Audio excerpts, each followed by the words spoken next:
Hello everyone, my name is Sahil and you are watching Nisarga Moto. Welcome back to my YouTube channel. So ज्या व्हिडिओची सगळेजण खूप आतुरतेने वाट बघत आहात तो व्हिडिओ फायनली आज मी अपलोड करतो आहे, तो म्हणजे लडाख ट्रिप बजेट. पण व्हिडिओला सुरुवात करण्याआधी मला दोन गोष्टी माझ्या लडाख ट्रिपबद्दल बोलायच्या आहेत. खरं तर माझी लडाख ट्रिप ही 13 जुलै 2025लाच कंप्लीट झाली. 28 जून ते 13 जुलै 2025 असं टोटल राईडचं ड्युरेशन होतं. पण तुम्ही असं म्हणाल की व्हिडिओ अपलोड करायला एवढा उशीर का झाला. खरं सांगायचं झालं तर हे यूट्यूब चॅनल किंवा निसर्ग मोटो हे चॅनल आहे, हे मी फक्त माझ्या फ्रेंड्स आणि फॅमिली यांच्यासाठीच बनवलं होतं. ह्याच्यातून मला काही सबस्क्रायबर्स वगैरे पाहिजेत किंवा व्ह्यूज पाहिजेत असा काही गोल नव्हता. पण फायनली डिसेंबर महिन्यामध्ये मुहूर्त आला आणि पहिला व्हिडिओ अपलोड केला आणि त्या व्हिडिओला खूप चांगला सपोर्ट मिळाला तुमच्याकडून आणि रिस्पॉन्स पण खूप चांगला होता. सो मी असं ठरवलं की चला लेट्स कंटिन्यू, लेट्स ट्राय. आणि अशा पद्धतीने पूर्ण सिरीज कंप्लीट झाली आणि सगळ्यांचा सपोर्ट मला खूप चांगला मिळाला, त्याबद्दल मी सर्वांचे खूप आभार मानतो. तर चला आता व्हिडिओच्या मेन टॉपिककडे येऊया की माझा लडाख ट्रिपचा एकूण खर्च किती झाला. सो जसं की तुम्ही थंबनेलमध्ये पाहिलं असेल की या राईडचा जो टोटल एकूण खर्च आहे हा 20,000च्या आसपास झालेला आहे. आणि याच्यामध्ये रायडिंग गिअर्स आणि ॲक्सेसरीज याचा खर्च मी इन्क्लूड केलेला नाही आहे. हा आपण व्हिडिओच्या थोड्याशा पुढच्या भागामध्ये बघूया. सगळ्यात पहिले आपण सुरुवात करूया की लडाख ट्रिपला जाऊन येऊन माझा खर्च किती झाला, म्हणजे चिंचवड ते लडाख एक्सप्लोरेशन आणि लडाखपासून परत चिंचवडला येईपर्यंतचा खर्च एकूण किती झाला. सो हा जो खर्च आहे हा टोटल माझा 20,000 झाला आहे. सो सगळ्यात पहिले सुरुवात करूया महत्त्वाच्या खर्चापासून, जो की आहे पेट्रोल एक्सपेन्सेस. सो पेट्रोलसाठी तुम्ही इमॅजिन नाही करू शकत, पण मला फक्त 9,300 रुपयाचा खर्च आला आहे. साधारणपणे 6,050 किलोमीटरचं टोटल डिस्टन्स आहे पूर्ण राईडचा आणि त्यासाठी मला 9,300 रुपये लागले. सो गाडीने जवळपास मला 70च्या आसपास मायलेज दिलेलं आहे and which is why I love this bike a lot. Mileage पण आहे, स्पीड पण आहे आणि सगळ्याच गोष्टी या बाईकमध्ये. एक मला जो कम्फर्ट पाहिजे तो सुद्धा या बाईकमध्ये, त्याच्यामुळे माझ्यासाठी ही बाईक म्हणजे खूप महत्त्वाची गोष्ट आहे.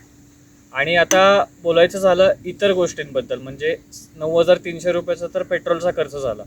मग माझे स्टेज, माझं खाणं पिणं असेल किंवा जे काही माझे परमिट्स असतील, हॉटेल्समध्ये जे काही मी खाल्लं, याचा खर्च एकूण किती झाला तर हे तुम्ही लेफ्ट साईडला बघू शकता की हा माझा खर्च प्रत्येक ठिकाणचा किती आहे. त्याच्यामध्ये मी प्रत्येक गोष्ट लिहिलेली आहे की काही ठिकाणी इन्क्लुडिंग फूड आहे, काही ठिकाणी मी जाताना पण राहिलेलं आहे, येताना पण राहिलेलं आहे. सो तिथे मी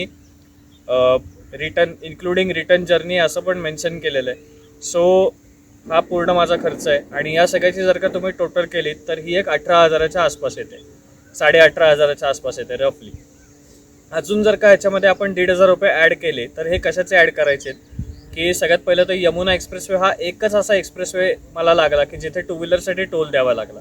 सो साधारणपणे जाताना आणि येताना या टोलचे पैसे याच्यामध्ये इन्क्लूड करा. त्याच्यानंतर तुर्तुक वगैरे या साईडला मी जे काही म्युझियम्स वगैरे पाहिले तर त्याला काही एंट्री फी होती. त्याच्यानंतर लेहसुद्धा एक्सप्लोरेशन करताना ज्या काही मॉनेस्ट्रीज मी व्हिजिट केल्या तिथेसुद्धा काही ठिकाणी एंट्री फी होती. सो जर का आपण हे सगळे मिसलिनियस खर्च इन्क्लूड केले तर साधारणपणे एक माझा 2,000 रुपयाचा मिसलिनियस खर्च आहे. याच्यामध्ये तुम्ही माझा हायवेवरती मी गाडी चालवत असताना चहाचा खर्च इन्क्लूड करा, नाश्त्याचा खर्च इन्क्लूड करा, काही ठिकाणी मी जेवलो असेल त्याचा खर्च इन्क्लूड करा. तर हा खर्च खूपच नॉमिनल आहे, बिकॉज म्हणजे मी जास्त काही खर्च केलेलाच नाही आहे किंवा त्याची गरज मला पडलेली नाही आहे. सो हा झाला टोटल माझ्या राईडचा खर्च अराउंड 20,000. सो आता व्हिडिओच्या सेकंड पार्टमध्ये आपण रायडिंग गिअर्सबद्दल थोडंसं बोलणार आहोत की ह्याच्यावरती माझा टोटल खर्च किती झाला.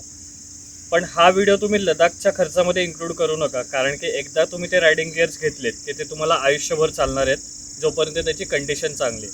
सो हा खर्च तुम्ही as a one time expense म्हणून कन्सिडर करा. आणि मी म्हणेल की जेवढं तुम्हाला याच्यामध्ये चांगलं इन्व्हेस्ट करता येईल तेवढं चांगलं इन्व्हेस्ट करा, because it's a concern of safety.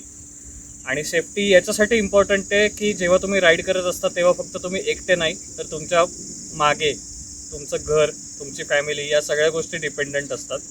So ह्याच्यामध्ये कॉम्प्रोमाइज करू नका आणि जेवढे रायडिंग गिअर्स तुम्हाला चांगले घेता येतील तेवढे चांगले घ्या. आता बोलूया मी कुठले रायडिंग गिअर्स यूज केले होते. सगळ्यात पहिलं महत्त्वाच्या पार्टबद्दल आपण बोलूया, जे की आहे हेल्मेट. सो हेल्मेट मी वापरलं होतं स्टीलबर्डचं SBH40, तुम्ही स्क्रीनवरती फोटो बघू शकता आणि याची टोटल प्राईस आहे 2100 रुपये. आणि हेल्मेटला मी एक सोबत ब्लूटूथ कनेक्शन पण घेतलं होतं, जे की एक ब्लूटूथचा एक छोटा डॉंगल मिळतो. त्याचा यूज एवढाच आहे की समजा मी कंटिन्युअस राईड करतो, तुम्ही बघितलं असेल की मी बरेच वेळेला नॉनस्टॉप राईड्स केले आहेत माझ्या पूर्ण लडाखमध्ये. म्हणजे जसं की पुणे टू दिल्ली असेल किंवा परत येताना मनाली टू वृंदावन असेल. सो याच्यामध्ये मी माझी गाडी प्रत्येक वेळेला साईडला थांबून फोन हातात काढून प्रत्येक वेळेला कोणाशी बोलू शकत नाही. सो त्या ब्लूटूथचा फायदा असा झाला की मला कोणाचा पण कॉल आला तर मला गाडी न थांबवता मी त्याच्यावरती बोलू शकलो. आणि दुसरी एक गोष्ट, मी सोलो असल्यामुळे मला थोडंसं एंटरटेनमेंट पाहिजे. सो मी जेव्हा पण सॉंग्स वगैरे ऐकायचो सो मी त्याच्यामध्ये ऐकू शकत होतो. जर का तुम्हाला ते सेपरेट ब्लूटूथ डॉंगल घ्यायचं नसेल तर तुम्ही एक काम करू शकता की याच हेल्मेटच्या मॉडेलमध्ये ब्लूटूथवालं हेल्मेटसुद्धा मिळतं. ते थोडंसं कॉस्टली जातं, अराऊंड 3,500च्या आसपास, पण ते सुद्धा तुम्ही घेऊ शकता. आता हेल्मेट नंतर आपण बोलूया रायडिंग जॅकेटबद्दल. सो रायडिंग जॅकेट जे आहे ते मी यूज करतो आहे रायडाचं, आणि हे पूर्ण level 2 certified CE2 level certified riding jacket आहे. आणि याची किंमत मी ज्या वेळेला घेतलं त्यावेळेला अराऊंड 4,500 4,850 रुपयाच्या आसपास होती. त्याच्यानंतर आपण बोलूया पॅन्टबद्दल. सो रायडिंग पॅन्ट मी यूज करतो TVS रेसिंगची रायडिंग पॅन्ट, आणि हिची किंमत आसपास 5,000च्या आसपास आहे. सो ही सुद्धा पॅन्ट लेवल 2 सर्टिफाईड आहे, चांगला आर्मर प्रोटेक्शन देते. रायडिंग पॅन्ट नंतर आपण बोलूया शूजबद्दल. सो शूज मी असे शूज कन्सिडर केलेत की ज्याच्यामध्ये पुढे स्टील टो असेल आणि थोडीशी क्वालिटी चांगली असेल, शिवाय ते वॉटर रेजिस्टन्स असतील की जेव्हा पण मी वॉटर क्रॉसिंग्समधून जाणार आहे किंवा पावसात राईड करणार आहे सो ते भिजणार नाहीत आणि खूप वेळ ओले राहणार नाहीत. सो त्यासाठी मी वापरले होते कवचाचे हे शूज, तुम्ही राईट साईडला बघू शकता. आणि याची किंमत त्यावेळेला साधारणपणे 2,500 होती. आणि कदाचित आत्ता हे शूज तुम्हाला मिळणार नाहीत, बिकॉज मी जेव्हा आत्ता ॲमेझॉनवरती बघतोय त्यावेळेला हे शूज अनअवेलेबल आहेत. पण तुम्ही प्रत्येक वेळी हे शूज चेक करत राहा, जेव्हा कधी अवेलेबल होतील त्यावेळेला लगेच तुम्ही ऑर्डर प्लेस करू शकता. त्याच्यानंतर आपण बोलूया की ग्लव्स, जे रायडिंगचे जे ग्लव्स यूज केलेत ते सुद्धा मी परत TVSचे यूज केलेत, आणि त्यावेळेला त्याची किंमत होती 1,300 रुपये. त्याच्यानंतर एक लगेजसाठी म्हणून मी 2 बॅग्स यूज केल्या होत्या. सो मी माझ्या मागे एक मोठी रक्षक यूज केली होती, त्याची किंमत अराऊंडपणे 800 रुपये वगैरे आहे, आणि ती होती इम्पल्स कंपनीची 75 लिटर्स कॅपॅसिटीवाली.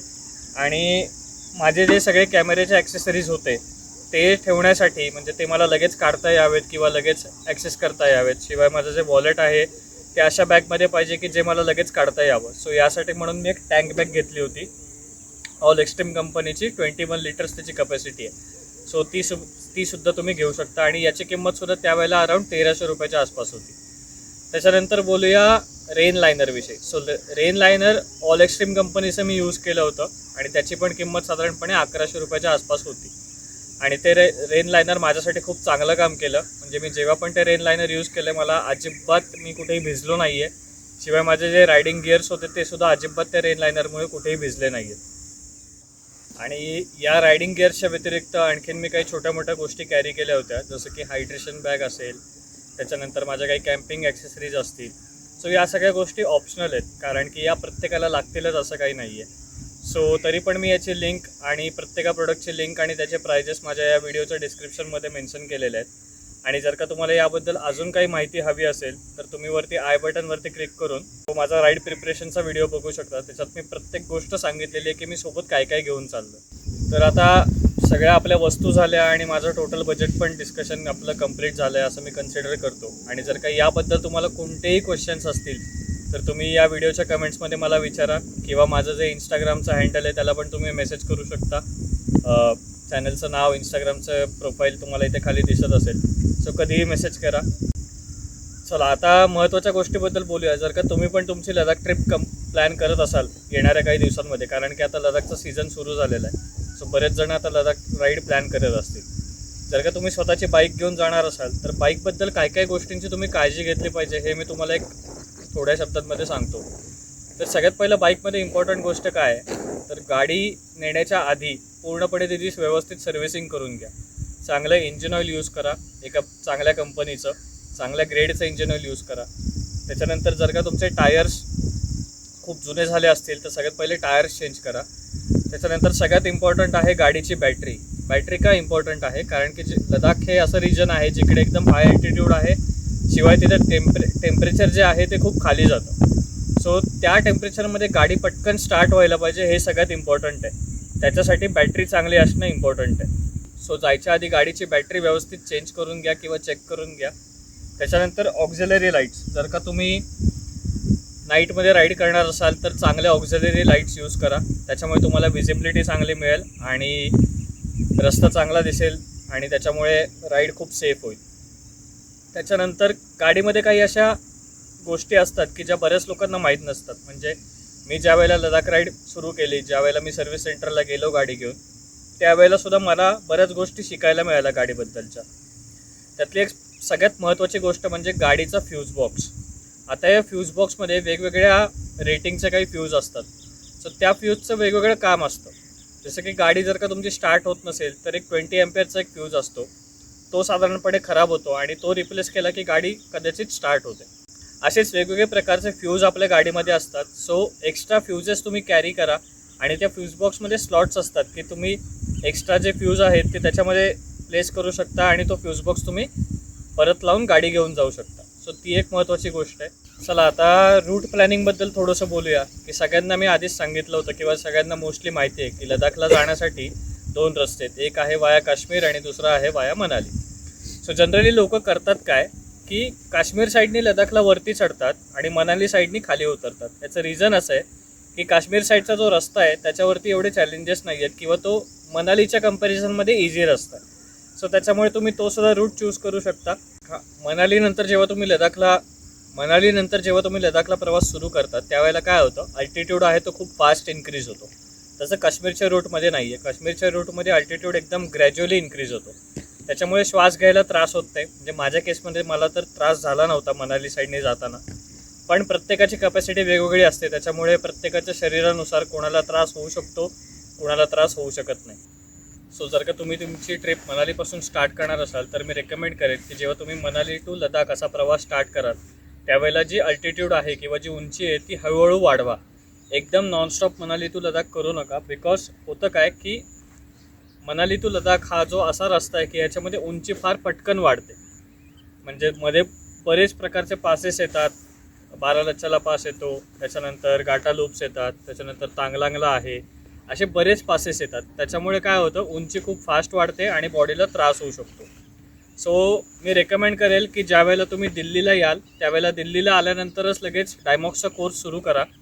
आणि त्याच्यामुळे होईल काय की त्या टॅबलेटला सुद्धा तुमची बॉडी लवकर ॲडॅप्ट करेल आणि पुढे जाऊन तुम्हाला त्या टॅबलेटचा सुद्धा काही त्रास होणार नाही. सो बेटर राहील की दिल्लीला पोचल्यानंतरच डायमॉक्स चालू करा. आणि मनाली टू लडाख जर का हा प्रवास शक्य असेल तर थोडा ब्रेक घेऊन करा. सो आता आपले पूर्ण टॉपिक्स कव्हर झालेले आहेत. म्हणजे आपण बजेटपासून सुरुवात केली, त्याच्यानंतर रायडिंग गिअर्स आपण डिस्कस केले, त्याच्यानंतर आपण थोडंसं रूट प्लॅनिंगबद्दल बोललो. आता काही अशा गोष्टी आहेत ज्या मला तुम्हाला सांगायच्या आहेत की जर का तुम्ही पण तुमची लडाख राईड प्लॅन करत असाल तर सगळ्यात महत्त्वाचं आहे की राईड फक्त ही डोक्यामध्ये प्लॅन करू नका, ती ऑन पेपर आणा. म्हणजे मी घरातून निघाल्यानंतर पहिले किती किलोमीटर्स कव्हर करणार आहे हे सगळं तुम्ही ऑन पेपर लिहा. की त्या किलोमीटर्स कव्हर करण्यासाठी तुम्हाला ॲव्हरेज स्पीड किती मेंटेन करायचं आहे, टोटल डिस्टन्स किती आहे आणि तिथे गेल्यानंतर मी जेवणार कधी आहे आणि कुठल्या वेळेला आहे, हे सगळं व्यवस्थित डिसाईड करा. आणि ह्याचा जो प्लॅन आहे हा ऑन पेपर हाताने लिहा आणि ती एक फाईल स्वतःकडे ठेवा. ह्याच्यामुळे काय होईल, समजा उद्या कुठल्याही प्रकारचा प्रॉब्लेम तुमच्या राईडमध्ये झाला तर तुम्ही पॅनिक होणार नाही आणि परत तुम्ही तुमचा प्लॅन वाचवून एक चांगला डिसिजन घेऊ शकता.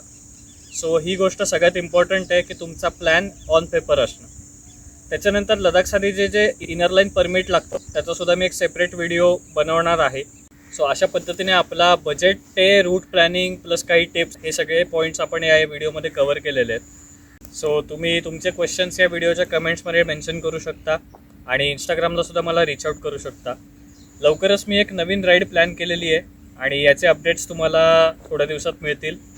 पुढच्या मंथमध्ये मी ही राईड प्लॅन केलेली आहे. आणि माझ्या कुठल्याही प्रकारच्या राईडसाठी जर का तुम्हाला अपडेट पाहिजे असतील तर तुम्ही मला निसर्ग मोटो या ऑफिशियल इंस्टाग्रामला फॉलो करू शकता. तर अशाच नवनवीन व्हिडिओसाठी बघत राहा निसर्ग मोटो. आपली टॅगलाईन तुम्हाला माहितीच आहे, वाऱ्याच्या तालावर वेगाचा साज. Thank you for watching.